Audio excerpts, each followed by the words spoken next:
Ассаламу алейкум, урматтуу Көкбөрү көрөрмандары. Сиздер менен кайрадан Көкбөрү каналы. Бул чыгарылышта биз Талас облусунун Көкбөрү Федерациясынын президенти Дастан Жумабеков кызматтан кеткендиги жана анын ордуна келген жаңы жетекчилик тууралуу айтып беребиз.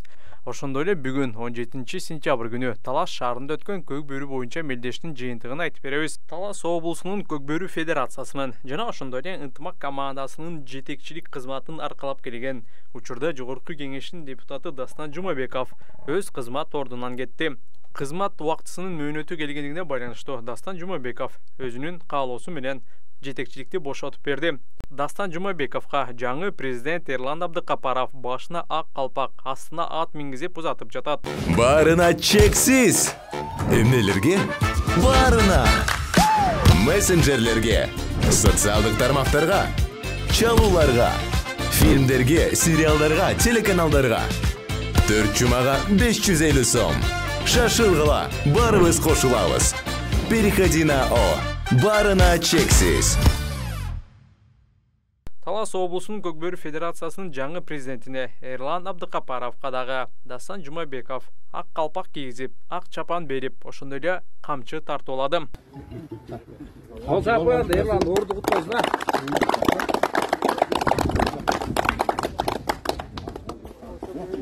Эрлан эме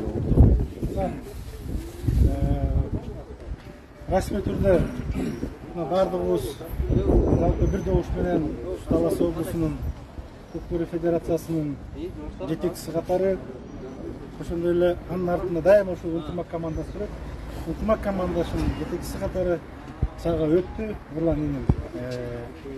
Мен ишенем сага ушул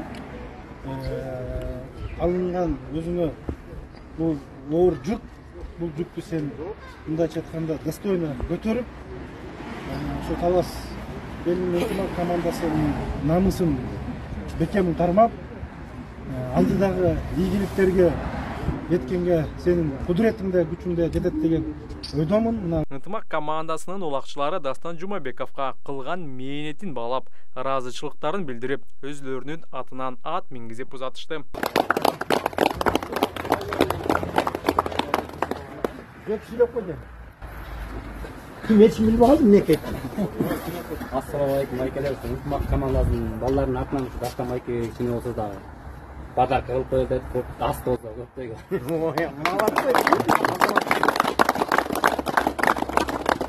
Жакшылыкка табайын жүр. Рахмат эмес. Биринчиден балдарыма командага расчет киргизем. Мен үчүн бул күпүс белек болду. Бирок баа жеткис белек болду да, бул тартууңар, алтындарым.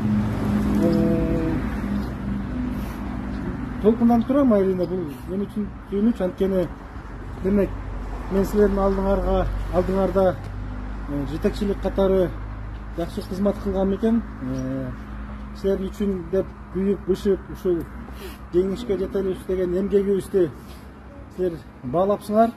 Бүгүн 17 сентябрда Талас шаарындагы Райкан Алканов атындагы ат майданында Колпоч Баатырдын 320 жылдыгына арналган Көкбөрү боюнча чоң мелдеш болуп өттү. Ага жалпы 5 команда катышты. Алар Колпоч ата, Бакай ата, Талас, Акжар жана Талас шаары командалары. Биринчи оюнда Колпоч ата Талас шаары командасын 3-0 эсебинде утса, экинчи оюнда Бакай ата Акжар командасын 8-0 эсебинде утту. Ал эми финалда Колпоч ата Талас районун 4-1 эсебинде утуп, жеңүүчү аталды. Ал эми бул мелдештин мыкты оюнчусу деген сыйлыкты Достук командасында ойногон Жекеме-Жекенин чебери Эрсултан Айдаркан уулу алды. Ал эми мыкты ат сыйлыгын Ынтымак командасынын оюнчусу Аудасбек Мырзабек уулу чапкан фаворит деген аргымак болду. Урматтуу көрөрмандар, Дастан Жумабековдун кылган эмгегин баалап кетиңиздер. Урматтуу көрөрмандар, биз буга чейинки видеодо Көкбөрү тарыхындагы мыкты салымды аныктап жатканбыз. Андыктан ал видеону көрүп, лайк коюп, добуш берүүнү унутпаңыздар.